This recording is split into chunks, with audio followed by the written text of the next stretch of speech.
हमारी भिंडी की फसल को लगाए हुए आज 25 दिन हो चुके हैं। वो अच्छे से जर्मिनेट हो चुका है। पौधा 2 पत्तियों से तीसरी पत्तियों की ओर अग्रसर है।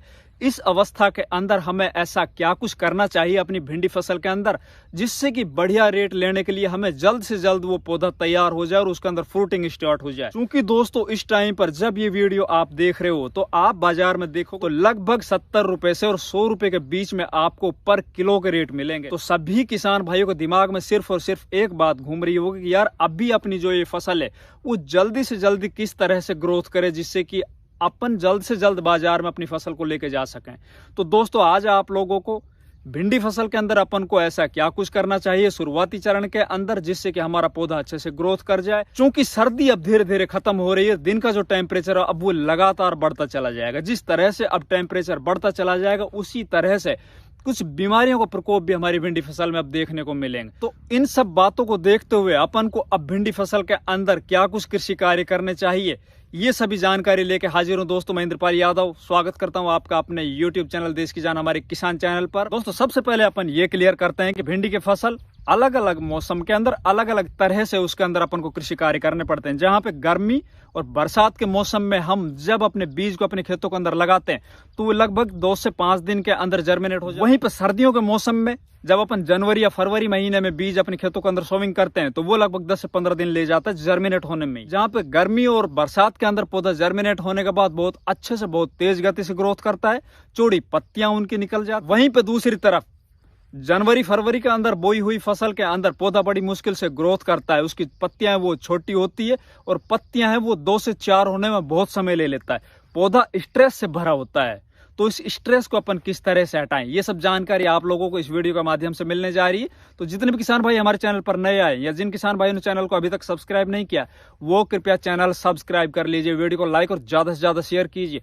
दोस्तों मैंने आप लोगों से बताया था मैं जिस भी फसल की सीरीज स्टार्ट करता हूँ उसकी बुआई से लेकर और कटाई तक कंप्लीट जानकारी, कंप्लीट इंफॉर्मेशन समय समय पर वीडियो के माध्यम से आप लोगों को देता रहता हूं। ये मेरा इस सीजन के अंदर दूसरा वीडियो है भिंडी फसल पर। पहला वीडियो अपन ने बनाया था भिंडी फसल अपन किस तरह से लगाएं, कितना बीज डालें, कौन सा बीज डालें और उसके अंदर बढ़िया उत्पादन लेने के लिए अपन को बेसल डोज के अंदर कौन कौन से खाद उर्वरक डालने।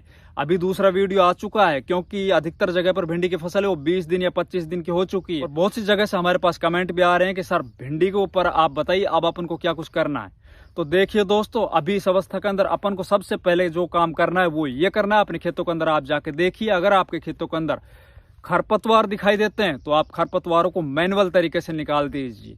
उसके अंदर आप किसी भी तरह से कोई भी हर्बिसाइड का स्प्रे मत कीजिए। अगर आप हर्बिसाइड का स्प्रे करोगे तो आपकी फसल है वो खराब हो सकती है।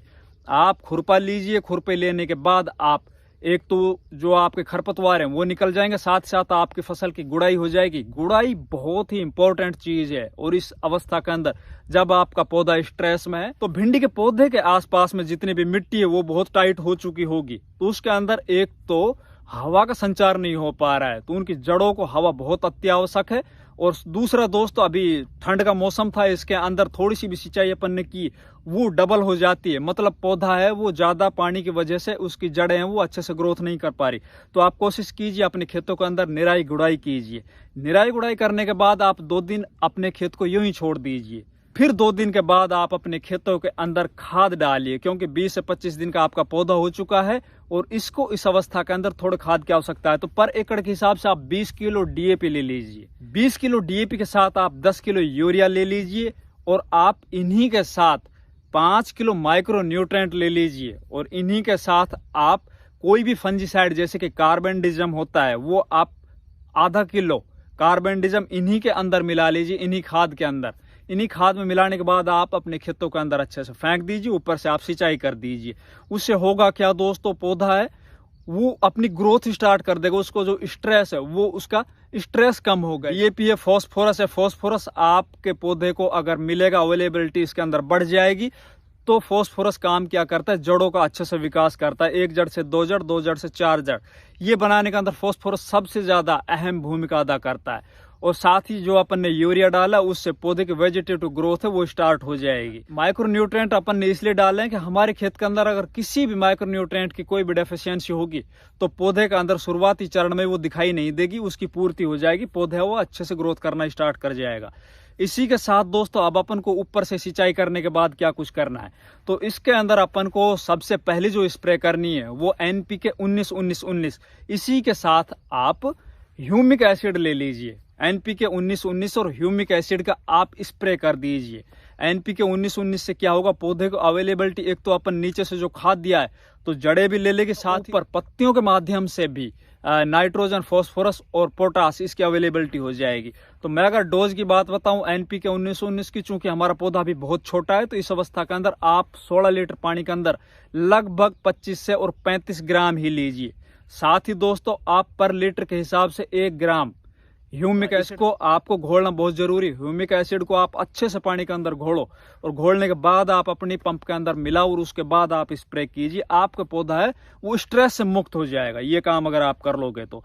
अब इसके बाद फिर दूसरा काम क्या करना है, आपने सिंचाई कर दी, ऊपर से स्प्रे कर दिया। अब हमारे सामने जो समस्या दिखाई देगी वो इस टाइम पर दोस्तों रस चूसक कीटों की समस्या दिखाई देगी। रस चूसक कीटों को रोकने के लिए अपन को इंसेक्टिसाइड यूज करना है। इंसेक्टिसाइड के साथ अपन को फंजीसाइड भी मिलाने, क्योंकि मौसम के अंदर टेम्परेचर अप और डाउन होता है। जैसे मौसम कभी बढ़ जाता है कभी घट जाता है, तो इसी अवस्था में डाउनी मिल्ड्यू लगने की संभावना बढ़ जाएगी, उसके अंदर फंगस लगने की संभावना बढ़ जाएगी। तो अपन को इंसेक्टिसाइड में कीटनाशक के रूप में अभी एसिटामेप्रिड पहले जो स्प्रे करने जा रहे हैं, एसिटामेप्रिड, या फिर आप लांसर गोल्ड आता है एक UPL कंपनी का जिसके अंदर एसीफेट और इमिडाक्लोप्रिड का बहुत अच्छा कॉम्बिनेशन है, आप ये लीजिए। इसके साथ जिन राज्यों के अंदर मोनोक्रोटोफॉस बैन नहीं है तो वो आप मोनोक्रोटोफॉस इसी के साथ ले सकते हो और आप अच्छे से स्प्रे कर दीजिए। स्प्रे के अंदर चूंकि पौधा छोटा है, इसके अंदर आपको डोज है वो थोड़ा हल्का रखना पड़ेगा। अगर आप एसीफेट इमिडाक्लोप्रिड यूज करने जा रहे हो तो आप 1 एकड़ के अंदर 250 से 300 ग्राम ही लीजिए। और मोनोक्रोटोफॉस की अगर मैं आप लोगों को क्वांटिटी बताऊं, डोज बताऊं, तो आप 1 एकड़ के अंदर लगभग 200 से 250 ml ये लीजिए। इनको मिला के आप अपने खेतों के अंदर स्प्रे कर दीजिए। दूसरी स्प्रे में अगर कीटनाशक की बताऊं आप लोगों को, तो आप थाइमेथोक्सोम जो एक्टारा के नाम से आता है 25% WG, आप उसकी स्प्रे कर सकते हो पहली, या फिर आप परफोनोफॉस साइपरमेथ्रिन जो प्रोफेक्स सुपर के नाम से आता है आप उसकी स्प्रे कर सकते हो अपने खेतों के अंदर। इन्हीं के साथ आप तो पौधे की शुरुआती चरण में जब हमारी वेजिटेटिव ग्रोथ हो रही है, अपना पौधा अपनी फसल है वो प्राइमरी स्टेज के अंदर, तो उसके अंदर अपन को ज्यादा हाईली टेक्निकल यूज नहीं करने। तो इसके अंदर अपन फंजीसाइड के अंदर भी साफ पाउडर जिसके अंदर कार्बेंडिजम मैनकोजेब होता है उसे मिला लेंगे। इन्हीं दोनों का स्प्रे, इंसेक्टिसाइड और फंजीसाइड दोनों का स्प्रे कर देंगे। ये स्प्रे करने के बाद दोस्तों लगभग 10 दिन बाद आप एक बार फिर दोबारा से इन्हीं स्प्रे में कोई भी टेक्निकल चेंज करके स्प्रे कर सकते हो। आप देखोगे आपकी फसल है वो अप्रत्याशित रूप से बहुत अच्छे से ग्रोथ करने लग जाएगी। और उम्मीद है दोस्तों बहुत जल्द आपकी फसल जल्दी से जल्दी तैयार हो जाएगी और वो बाजार के अंदर पहुंच जाएगी और आप बढ़िया रेट ले पाओगे। तो ये काम सभी अपने खेतों के अंदर कर लीजिए, आपकी फसल बहुत शानदार होगी। धन्यवाद।